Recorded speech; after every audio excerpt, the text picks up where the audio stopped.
நம்முடைய தமிழ் கலாச்சாரம் நீண்ட நெடிய வரலாறு கொண்ட மிக பழமையான ஒரு கலாச்சாரம். இப்படிப்பட்ட இந்த தமிழ் கலாச்சாரத்துல உலகத்தையே திரும்பி பார்க்க வச்ச ஒரு 4 ஞானிகளை பத்தி தான் நாம இன்னைக்கு இந்த வீடியோல பார்க்க போறோம். இதுல உங்களுக்கு பிடிச்ச ஞானி யாருன்னு மறக்காம கமெண்ட்ல சொல்லுங்க. வாங்க இப்ப வீடியோக்குள்ள போலாம்.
கீழே கமெண்ட் பண்ணுங்க. வாங்க அடுத்த டாபிக் போலாம். இந்த லிஸ்ட்ல நம்ம ரெண்டாவதா பார்க்க போறது ஆரியப்பட்டா. ஆரியப்பட்டா 5ஆம் நூற்றாண்டை சேர்ந்த ஒரு மாபெரும் கணித வல்லுநர். நம்மள நிறைய பேர் ஜீரோங்கிற நம்பர் ஆங்கிலேயர்கள் கொண்டு வந்ததுன்னு நினைச்சுக்கிட்டு இருப்போம். ஆனா அந்த நம்பரை முதல்ல உருவாக்கி உலகத்துக்கே ஒளிய தந்தவர் நம்ம தமிழ்நாட்டை சேர்ந்த ஆரியப்பட்டா.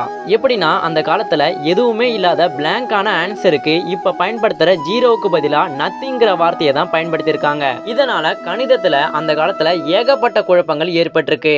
இந்த நேரத்துல தான் நாலந்தா பல்கலைக்கழகத்துல கல்வி பயின்ற ஆரியப்பட்டா ஜீரோங்கிற நம்பரை உருவாக்கி கணித உலகிற்கே ஒளிய தந்திருக்காரு. ஆரியப்பட்டா அதோட நின்னுடாம அல்ஜிப்ராங்கிற கணித முறையையும் கண்டுபிடிக்கிறாரு.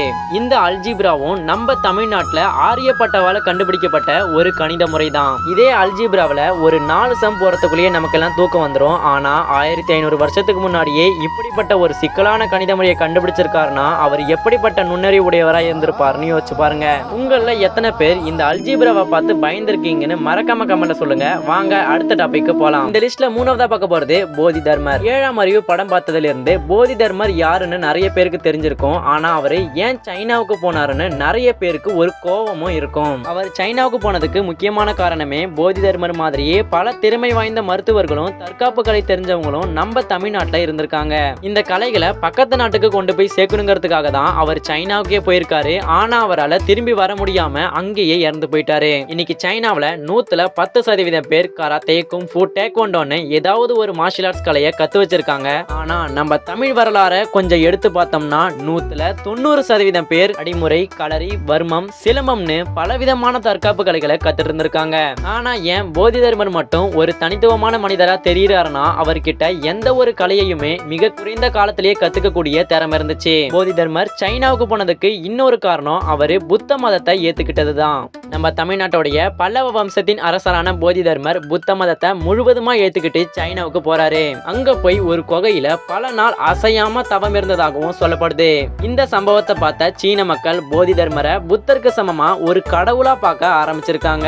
அந்த தவத்துல போதி தர்மர் ஒரு தடவை தெரியாம தூங்கிட்டதாகவும் அந்த கோபத்துல தன்னுடைய கண் இமைகளை வெட்டி எரிஞ்சிட்டதாகவும் சொல்லப்படுது.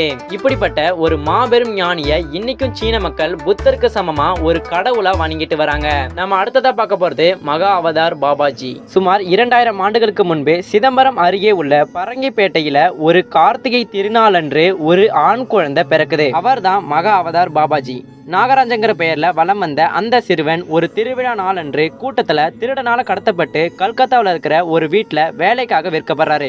அப்போ அவருடைய வயது 7. இப்படியாக அந்த சிறுவன் தான் விற்கப்பட்டு கடும் வேலைகள்ல பயன்படுத்தப்படுறாரு. அந்த சமயத்துல அந்த சிறுவனோட முகத்துல ஒரு வித்தியாசமான ஒளி தெரிஞ்சிருக்கு. இந்த விஷயத்தை கவனிச்ச அந்த வீட்டோட முதலாளி, உன் முகத்துல ஒரு வித்தியாசமான ஒளி தெரியுதே, அது என்னன்னு கேட்டதோட, இப்படிப்பட்ட உன்னை வேலை வாங்கறதுக்கு எனக்கு ரொம்பவும் குற்ற உணர்ச்சியா இருக்கு, உன்னோட விருப்பத்தை சொல்லி நான் அதை நிறைவேற்றி வைக்கிறேன்னு சொல்லியிருக்காங்க. அதுக்கு அந்த பையன், எனக்கு இந்த வீட்ல இருந்து விடுதலை வேணும், என்னை இங்க இருந்து வெளியே போக விட்டா அதுவே எனக்கு போதும்னு சொல்லியிருக்காரு. இதை கேட்ட அந்த வீட்டோட முதலாளி அந்த பையனை அந்த வீட்ல இருந்து வெளியே அனுப்பிடுறாங்க. உடனே அங்கிருந்து விடுபட்ட அந்த சிறுவன் பல சாதுக்களோடையும் குருமார்களோடையும் சில காலங்கள் இருந்துட்டு இறுதியா இலங்கையில போகருடைய ஆசையை பெற்று அவருடைய சீடனாகவும் மாறுறாரு. பிறகு தன்னுடைய 16வது வயதுல தமிழ்நாட்டுடைய பொதிகை மலையில இருக்கிற குற்றாலநாதர் ஆலயத்துக்கு பக்கத்துல இருக்கிற பராசக்தி பீடத்துல அமர்ந்து மாமுனியான அகத்தியர் நோக்கி கடும் தவம் புரிகிறாரு. இந்த சின்ன வயசுலயும் ஒரு குருவை தேடி இவ்வளவு மன உறுதியோட ஒரு பையன் தவத்துல இருக்கிறத பார்த்துட்டு அங்க இருந்தவங்களே ஆச்சரியப்பட்டு போயிட்டாங்களாம். பல வருடங்கள் உருண்டோடுது. ஆனா அந்த பையன் உடல் சோர்ந்தும் மன உறுதியோட அகத்தியருடைய நாமத்தை ஜபிச்சுக்கிட்டே இருக்காரு. இந்த தவத்துல மகிழ்ச்சி அடைஞ்ச மாமுனியான அகத்தியர் அந்த வாலிபன் முன் தோன்றி அவருக்கு மாபெரும் யோக கலைகளான கிரியா மற்றும் குண்டலினிய உபதேசம் செய்யறாரு. இதன் பிறகு மாபெரும் மகானான மகா அவதார் பாபாஜி இமயமலையில ஒரு பகுதிக்கு போய் இந்த யோக கலைகளை உலகம் முழுக்க பரப்பி ஒவ்வொரு மனுஷனையும் தான் யாருன்னு தன்னிலை உணர வைக்க சிறந்த சீடர்களை தேடி அலைஞ்சிருக்காரு. அதுல ஒருத்தவர் தான் பரமஹம்ச யோகானந்தர். இவர் எழுதிய ஆட்டோபயோகிராபி ஆஃப் யோகிங்கிற புத்தகம் தான் இதை படிக்கிற ஒவ்வொரு மனுஷனுடைய வாழ்க்கையையும் மாத்திக்கிட்டு இருக்கு. அதுல சில பேர் தான் நம்ம தமிழ்நாட்டுடைய சூப்பர் ஸ்டாரான ரஜினிகாந்த், கிரிக்கெட் வீரரான விராட் கோலி, அமெரிக்காவுடைய ஆப்பிள் நிறுவனத்துடைய ஓனரான ஸ்டீவ் ஜாப்ஸ். மகா அவதார் பாபாஜியோடைய முழு கதையையும் இந்த ஒரே வீடியோல சொல்ல முடியாததுனால தனியா ஒரு பார்ட் வேணும்னு நினைக்கிறவங்க மட்டும் கீழே கமெண்ட் பண்ணுங்க. அடுத்த வீடியோல சந்திக்கலாம். பாய்.